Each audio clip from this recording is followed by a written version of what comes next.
एक गरीब ब्राह्मण परिवार था। उस परिवार में पति पत्नी के अलावा एक पुत्री भी थी। वह पुत्री धीरे धीरे बड़ी होने लगी। उस पुत्री के समय और बढ़ती उम्र के साथ सभी स्त्रीयोचित गुणों का विकास हो रहा था। वह लड़की सुंदर, संस्कारवान एवं गुणवान थी, किंतु गरीब होने के कारण उसका विवाह नहीं हो पा रहा था। एक दिन उस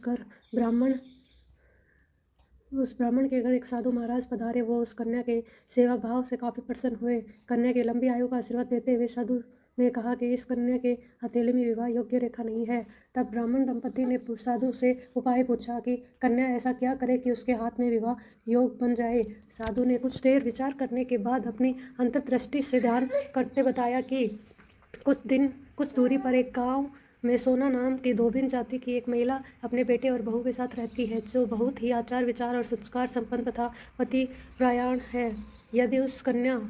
यदि यह कन्या उसकी सेवा करे और वह महिला इसकी शादी में अपने मांग का सिंदूर लगा दे, इसके बाद इस कन्या का विवाह हो जाएगा। इस कन्या का वैद्य योग मिट सकता है। साधु ने यह भी बताया कि वह महिला कहीं आती जाती नहीं है।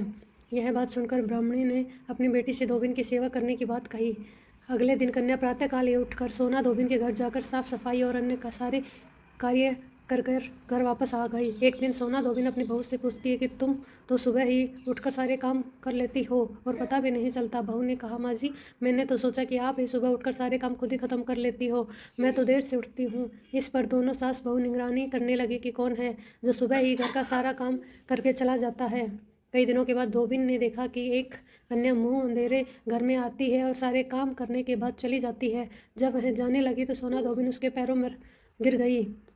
पूछने लगी कि आप कौन हैं और इस तरह छुपकर मेरे घर की चाकरी क्यों करती हैं। तब कन्या ने साधु द्वारा कई सारी बात बताई। सोना धोबिन पति परायण थी, उसमें तेज था। वह तैयार हो गई। सोना धोबिन के पति थोड़ा अस्वस्थ थे। उसने अपनी बहू से अपने लौट आने तक घर पर ही रहने को कहा। सोना धोबिन ने जैसे ही अपने मांग का सिंदूर उस कन्या की मांग में लगाया, उसका पति मर गया।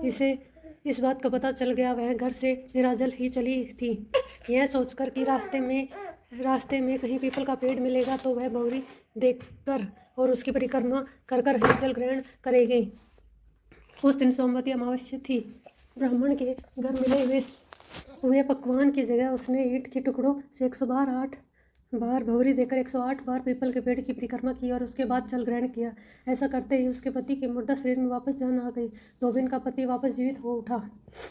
इसीलिए सोमवती अमावस्या के दिन से शुरू करके जो व्यक्ति हर अमावस्या के दिन भौरी देता है, उसके सुख और सौभाग्य में वृद्धि होती है। पीपल के पेड़ में सभी देवों का वास होता है। अतः जो व्यक्ति हर अमावस्या को न कर सके, वह सोमवार को पड़ने वाले अमावस्या के दिन 108 वस्तुओं की भौरी देकर सोना धोबिन और गौरी गणेश का पूजन करता है, उसे अखंड सौभाग्य की प्राप्ति होती है। ऐसी प्रचलित परंपरा है कि पहली सोमवती अमावस्या के दिन दान, पान, हल्दी, सिंदूर और सुपारी की भौरी दी जाती है। उसके बाद ही सोमवती अमावस्या को अपने सामर्थ्य के हिसाब से फल, मिठाई, स्वाग सामग्री, खाने की सामग्री इत्यादि की भौरी दी जाती है और फिर भौरी पर चढ़ाया गया सामान्य किसी सुपात्र ब्राह्मण, ननद या भांजे को दिया जा सकता है।